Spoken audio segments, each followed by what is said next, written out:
The other day, I accidentally dapped up one of my professors. I was coming into Ground Cafe and I saw him sitting there with a cup of coffee, and just like instinctively, because that's normally how I see my friends and I normally say hello to them in that kind of setting.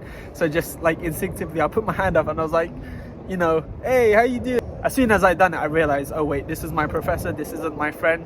It was a misinput. This day, I woke up a little bit later today just because I had been a bit worn from the 6 a.m.s the previous day. It was a good thing though, because it meant that when I got on the train, I was able to do a little bit of reading, because since the trains were less busy. Reading's always the first thing to kind of like go on the back burner, and it's the first kind of thing to be sacrificed. So I came into Q Motion and I done my usual workout, shoulder press and pull-ups today. I then headed into Ground Cafe, whereby I saw Ali and I worked a little bit on my creative writing. Creative writing is kind of like a hobby I kind of do like outside of uni, so that's what I was doing in Ground Cafe for about an hour.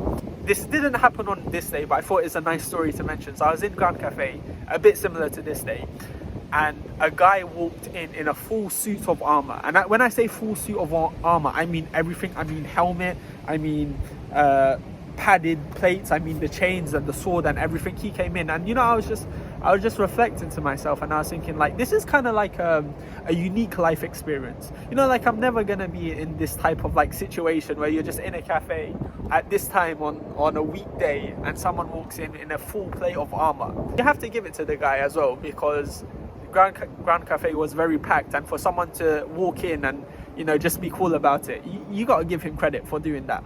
I know who he is. He doesn't know who I am because I spoke to him. I know who he is because he's the president of like the HEMA Society, which is basically sword martial arts, and they do it around campus.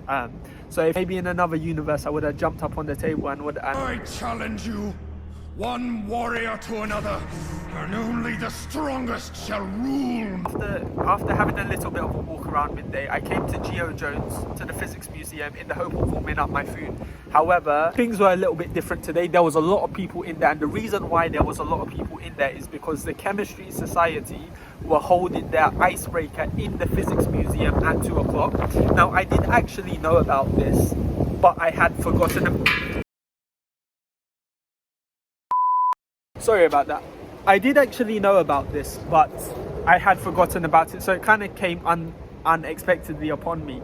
Now, when I went into the room, it was funny because I would have actually been fine, but there was someone in there who I had seen from the gym, and I see them all the time, but I never speak to them. And I saw that person in the social gathering in the Physics Museum, and that kind of made me a little bit anxious and a little bit awkward, just because, like, you know, when you see someone somewhere else and then you kind of see them in another place, it just makes you like really, like, you know, it's weird, right? It's like you might be fine in a room full of people, but if you see your teacher, you know, like in high school, if you see your teacher outside school, like it suddenly becomes weird.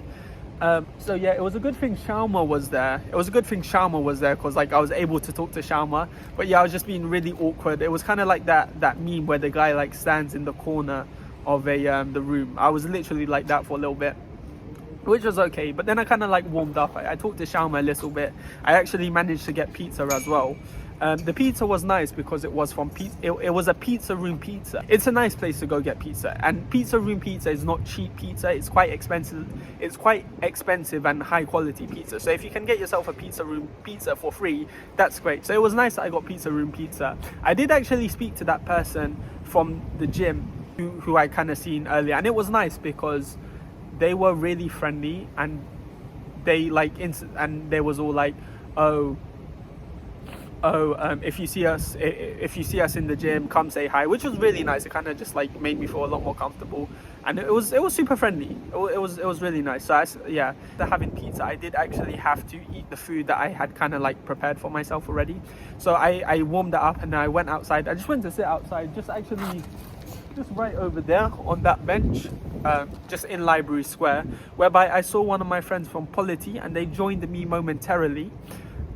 Had a little bit of a social battery rewind because I had Polity at 4. I headed to the Graduate Centre, which was where Polity was having their first session today. to my surprise, it wasn't just any old room in the graduate center. It was, lo and behold, it was the top floor in the graduate center. Now, if you come to Queen Mary, the top floor in the graduate center is nice because you can have a panoramic view of the financial district in London, so aka the Gherkin. You can see the Shard, you can see Canary Wharf, and from the other side you can see Stratford as well. But just in general, it's a really nice place to kind of go and kind of like, yeah, it's not often you get a view like that in London unless you pay a lot of money.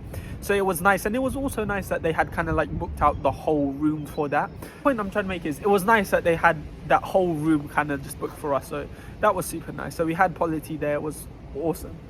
I'm doing alright, aren't I, for talking out in the open.